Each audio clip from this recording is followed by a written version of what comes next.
পরীক্ষায় এ প্লাস পাওয়ার জন্য কলমে একটি আমল করে ফু দেন, আপনি পরীক্ষায় এ প্লাস পাবেন, পরীক্ষায় আপনি উত্তীর্ণ হতে পারবেন।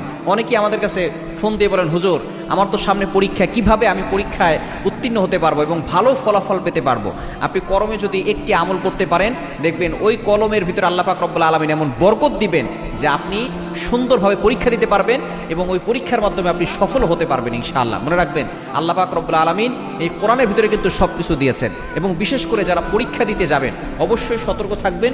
আপনি বেশি বেশি একটা আমল করবেন, সেটা হচ্ছে দুরূদ শরীফ সাল্লাল্লাহু আলাইহি সাল্লাম। ছোট্ট দুরূদটা পড়তে পারেন, আবার বড় দুরূদ। আমি নিজে পরীক্ষিত, আমি যখনই পরীক্ষা দিতে গিয়েছি দুরূদ শরীফের আমল বেশি বেশি করেছি, যার কারণে দেখা যাচ্ছে এই দুরূদ শরীফের আমল করলে আপনার প্রশ্ন সহজ হবে। যদি আপনি কোনোদিন পড়ে নাও থাকেন, তারপরে দেখবেন আপনার প্রশ্ন দেখার পরে প্রশ্ন আপনার কাছে সহজ লাগবে। এরপর আমি একটা আমল বলে দিচ্ছি, আপনি কলম নিয়ে, যে কলম দিয়ে পরীক্ষা দিবেন সেই কলমে আমলটা করবেন। প্রথমেই আপনি ওযু করবেন এবং যে সময় পরীক্ষা যাবেন তার আগে আপনি 2 রাকাত নফল নামাজ পড়বেন। এই নফল নামাজ আল্লাহকে সন্তুষ্ট করার জন্য পড়বেন। এরপরে আপনি বসে 11 বার দুরূদ শরীফ পড়বেন সাল্লাল্লাহু আলাইহি সাল্লাম। এই ছোট্ট দুরূদটাও পড়তে পারেন। 11 বার দুরূদ শরীফ পড়ে আপনি 111 বার পড়বেন, রব্বি জিদনি ইলমা, রব্বি ইয়াসসির ওয়ালা তুআসসির ওয়া তাম্মিম আলাইনা বিল খাইর। এতটুকু আপনি 111 বার পড়বেন।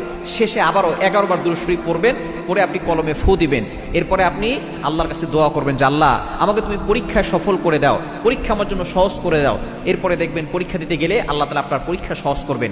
এবং যখনই আপনি প্রশ্ন হাতে নেবেন এবং যখন প্রশ্ন আসবে তখন আপনি দুরূদ শরীফ বেশি বেশি পড়বেন। দেখবেন আল্লাহ তাআলা আপনার ওই প্রশ্ন দেখে আপনার চক্ষু যাতে করে শীতল হয় এবং প্রশ্ন যাতে করে কমন পড়ে সেই ব্যবস্থা আল্লাহ তাআলা করে দিবেন।